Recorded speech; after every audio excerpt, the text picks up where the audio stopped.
Selamat pagi dan salam sehat untuk anak-anakku semuanya. Marilah kita berdoa, untuk memulai pertemuan kita yang kedua. Kita tandai diri kita dengan tanda kemenangan Kristus dalam nama Bapa, Putra, Roh Kudus. Amin.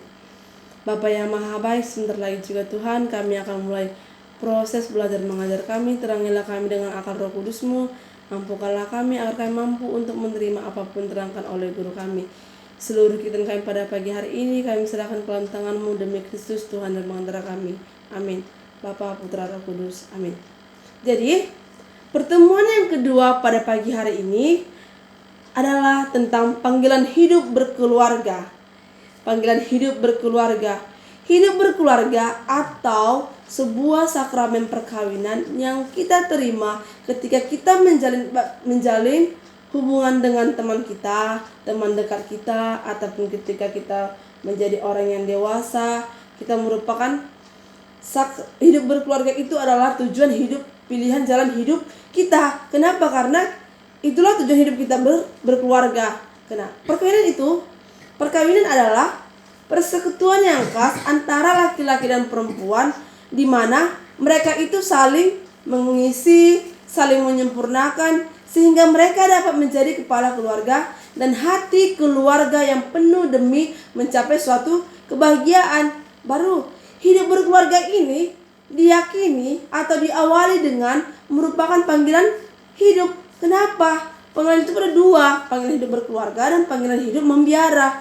Jadi yakni panggilan hidup untuk menjadi rekan kerja Allah dalam melangsungkan karya penciptanya demi perkembangan hidup dan berlangsungnya generasi hidup manusia. Kenapa? Karena manusia ketika berkeluarga itu maka dia akan beranak cucu, bertambah banyaklah seperti dalam kita Kejadian. Jadi manusia itu beranak cucu, bertambah banyak. Itulah yang akan memenuhi atau melanjutkan tugas karya Allah tersebut. Baru yang selanjutnya, perkawinan juga merupakan suatu persekutuan cinta antara pria dan wanita yang secara sadar dan bebas menyerahkan diri beserta segala kemampuannya untuk selamanya. Oke? Selamanya. Jadi bukan sementara. Pernikahan itu tidak hanya sementara, bukan hanya sebulan, 2 bulan, bahkan 3 tahun atau bukan itu. Tetapi selamanya, hanya maut yang mampu untuk memisahkan hidup berkeluarga tersebut. Oke. Adapun yang memisahkan itu kecuali orang ketiga ataupun pelakor. Jangan mau jadi pelakor. Oke. Dalam penyerahan itu, suami istri berusaha makin saling menghormati, makin saling menyempurnakan, saling membantu, saling menerima. Kenapa? Karena dalam suasana itu, dalam keadaan manapun juga, persekutuan cinta yang mereka jalin dapat berkembang hingga tercapai kesatuan hati yang dicita-citakan. Karena itu, setiap pasangan suami istri harus menjaga kesucian perkawinan. Karena sifat dari perkawinan Katolik adalah monogami, tak terkecualikan ataupun hanya maut. Seperti yang saya katakan tadi, hanya maut yang mampu memisahkan.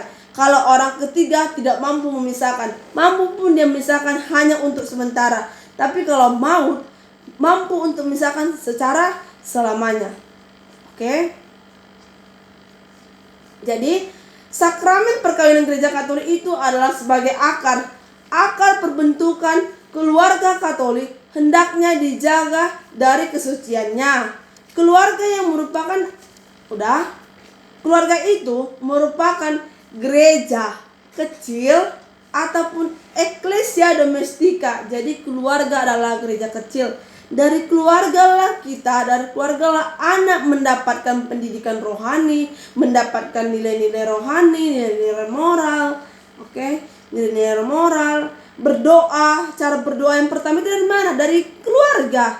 Bukan dari guru agama, bukan dari sekolah minggu, tapi dari keluarga. Kalau keluarga tidak mampu, maka akan diteruskan ke tempat sekolah minggu, ke guru agamanya, dan lain-lain. Jadi keluarga itu adalah gereja kecil, gereja mini. Oke. Jadi Kristiani merupakan pusat iman yang hidup, tempat iman akan Kristus yang diwartakan, dan sekolah pertama tentang doa, kebajikan dan cinta Kristus, yaitu kita bandingkan dalam kitab Hukum Kanonik 1656 dan 1666. Oke. Seperti yang saya katakan tadi itu, dari keluarga lah anak mendapat, anak memperoleh, anak belajar doa, belajar mengucap syukur, belajar berterima kasih, belajar mengenal doa-doa pokok Katolik itu, nilai-nilai hidup rohani, nilai-nilai moral. Kalau ke sekolah itu hanya melanjutkan tugas dari orang tua. Jadi atas dasar itu, Gereja Katolik juga mengajarkan bahwa perkawinan Katolik adalah sakramen. Sakramen itu kan kita udah tahu, kita pelajari mulai dari kita kelas 1 SMP, 2, kelas 3, kelas 1 SMA, kelas 2, dan sekarang kita juga belajar sakramen. Tapi kita belajar tentang sakramen perkawinan. Jadi sakramen itu adalah tanda dan sarana yang diberikan Allah kepada manusia secara cuma-cuma. Jadi kamu diberikan sakramen itu secara cuma-cuma oleh Allah. Oke? Sampai di sini mengerti atau kurang jelas? Kita lanjut materi kita selanjutnya.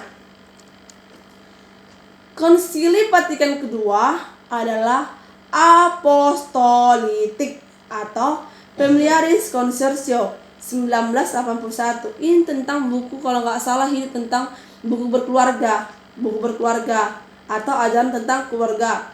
Jadi antara lain itu dalam isi Familiaris Consortio ini apa aja, yaitu keluarga adalah ikatan antara orang yang berusaha supaya cinta mereka makin hari makin menghangatkan persatuan mereka. Baru yang kedua, keluarga itu berdasarkan perkawinan. Di dalamnya ada pria, ada wanita, iyalah ya kan, pasti ada pria dan wanita. Baru mereka itu sama derajatnya di hadapan Allah, yaitu sama-sama anak Allah, dan mereka adalah hadiah yang paling berharga. Oke. Baru yang ketiga, keluarga itu merupakan suatu sekolah kebajikan dan manusiawi, tempat semua anggota keluarga belajar saling memperhatikan, melayani, menghormati, dan lain-lain.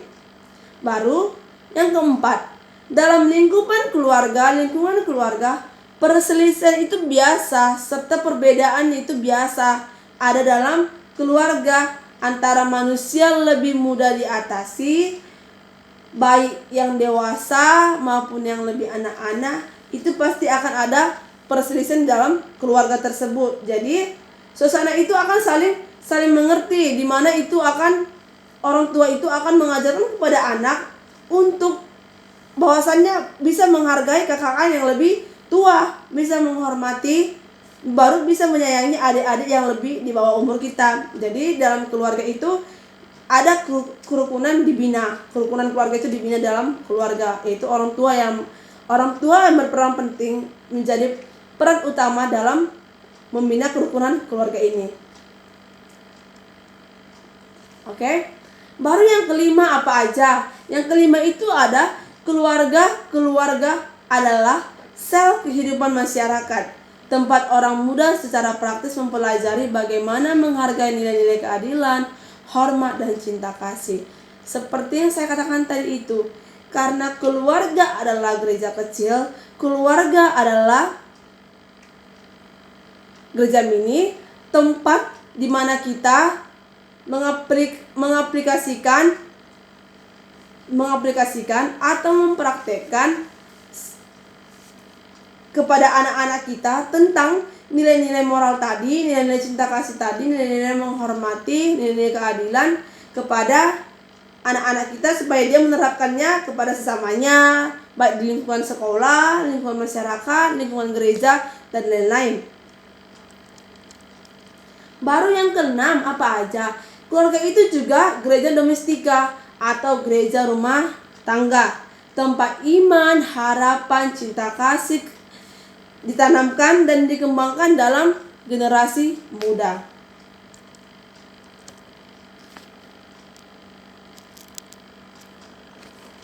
Makna perkawinan menurut paham dalam gereja Katolik, yaitu ada pandangan tradisional. Perkawinan adalah ikatan antara laki-laki dan perempuan, antara keluarga laki-laki dan keluarga perempuan. Ikatan berarti kita terikat, berarti antara laki-laki dan perempuan itu sekarang dalam pandangan tradisional ini adalah sudah menjadi anggota keluarga yang sah. Baru pandangan sosial itu apa aja sih? Perkawinan adalah persekutuan hidup yang mempunyai bentuk, tujuan dan hubungan yang khusus. Oke. Persekutuan hidup yang mempunyai bentuk, tujuan dan hubungan yang khusus. Berarti apa tujuan dalam hidup berkeluarga itu? Kalau dalam pandangan sosial, pandangan masyarakat itu, berarti suami istri itu akan mencapai kesempurnaan dan kepenuhannya sebagai manusia, yaitu menjadi bapak dan ibu di tengah-tengah masyarakat. Itulah kalau pandangan sosial. Baru pandangan hukum itu. Pandangan hukum, perkawinan adalah perjanjian antara laki-laki dan perempuan, dan perjanjian antara kerabat laki-laki dan kerabat perempuan. Oke, perjanjian antara kerabat laki-laki dan perempuan. Jadi perjanjian di masyarakat, agama dan negara yang membuat perkawinan itu menjadi sah. Makanya kalau perkawinan dalam hukum itu adalah perkawinan yang sah. Baru pandangan antropologis, yaitu perkawinan adalah persekutuan cinta, love. Oke, sebuah jalinan persekutuan yang diawali dengan cinta, berkembang atas dasar cinta dan bahagia karena cinta. Jadi kalau setiap perkawinan itu kalau tidak diawali dengan cinta, maka suatu perkawinan itu tidak akan utuh, tidak akan bersatu.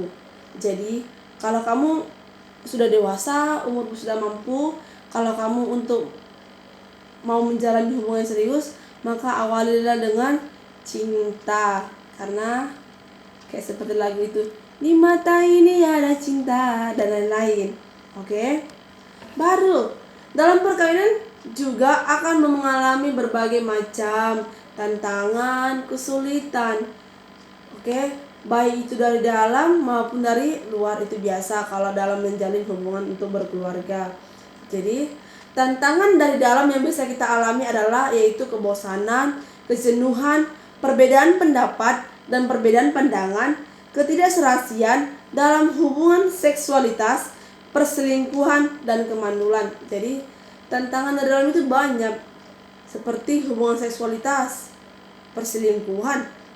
Inilah tadi saya katakan tadi itu pelakor. Jangan jadi pelakor, oke?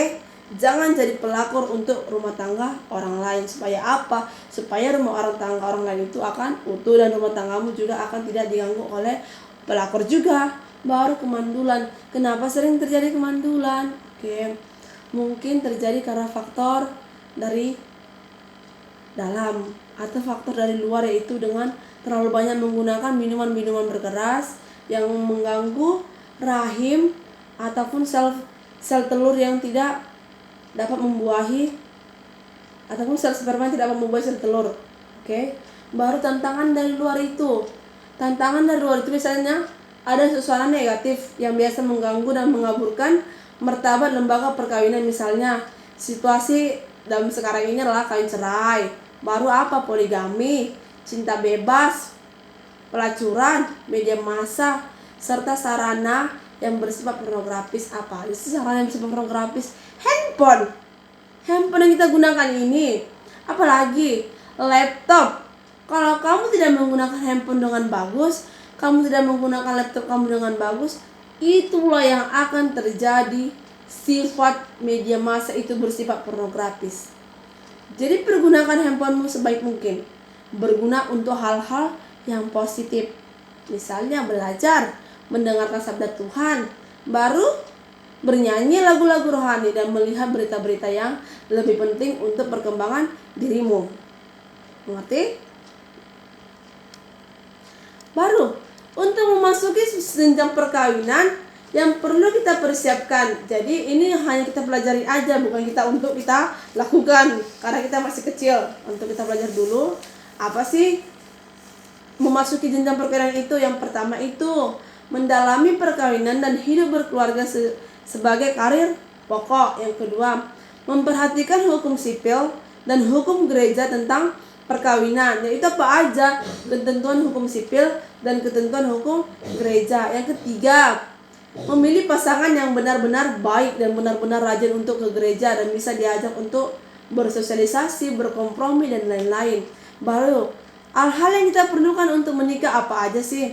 Baru, alangkah baiknya itu kita, baik salah satu ataupun kedua-duanya, sudah memiliki pekerjaan. Tidaklah bijaksana apabila kita menikah namun keduanya masih menganggur. Oh iyalah. Jadi nanti ketika kita menganggur, suami kita menganggur, anak kita mau kasih makan apa? Makan batu apa bisa? Kan tidak bisa. Jadi sekarang kamu harus berkomitmen. Kamu harus punya pendidikan. Minimal kamu tamatan sarjana S1. Kalau tidak bisa S2, minimal S1. Kenapa? Kalau kamu S1, kamu pasti bakalan untuk selanjutnya bakalan bekerja. Kalau kamu menggunakan pikiran, menggunakan hati. Jadi harus sejalan.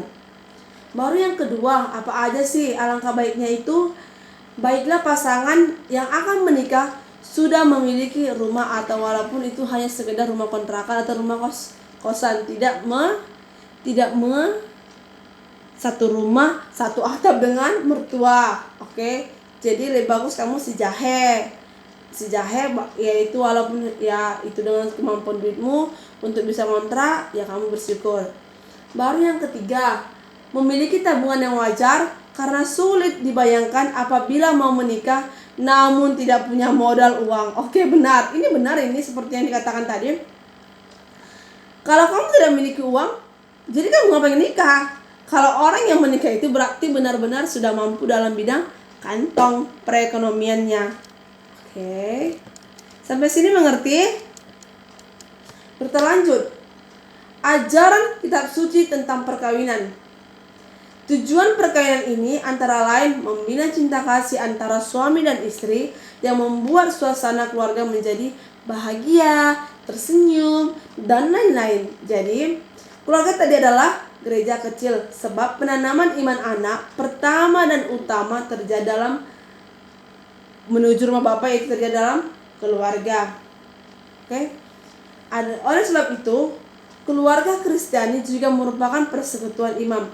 Beberapa bentuk atau jalan atau cara bagi pengembangan iman keluarga antara lain adalah yaitu berdoa. Berdoa bukan berarti hanya mengucapkan banyak kata-kata, bukan.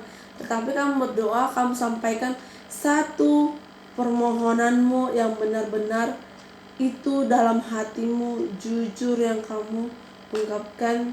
Dan kamu ketika kamu berdoa, kamu jangan seperti orang munafik, jangan seperti orang Farisi. Kenapa? Kalau kamu berdoa, alangkah baiknya itu pada saat kamu menutup pintumu dan berdoa, dan tidak ada orang pun yang mengetahui bahwasanya kamu lagi berdoa. Oke? Kamu berdoa untuk apa? Kamu berdoa itu untuk menjaga keharmonisan keluargamu, baru menjaga kesejahteraan keluargamu. Baru yang kedua, membaca kitab suci. Kitab suci itu merupakan kitab model untuk hidup beriman bagi kita. Jadi dalam rajin-rajinlah baca kitab suci, karena di situ banyak ajaran-ajaran yang bisa kita terima, ajaran-ajaran yang bisa kita lakukan sesuai dengan perintah kitab suci. Baru yang ketiga, merayakan sakramen-sakramen, khususnya Ekaristi setiap hari Minggu. Jadi dalam berkeluarga ini harus saling mengajak, saling menopang, harus saling. Misalnya jika perempuan yang malas, laki-laki harus menopang perempuan dan mengajak perempuan untuk pergi ke gereja dan mengenal Tuhan. Karena jika masih kamu berkeluarga, masih kamu rumah tangga kamu masih seumur jagung, kamu tidak menjadi contoh, maka anak-anak kamu pun akan meniru sifat yang kamu miliki. Orang tuanya aja malas ke gereja, orang tuaku aja malas ke gereja, apalagi aku, gitu. Oke.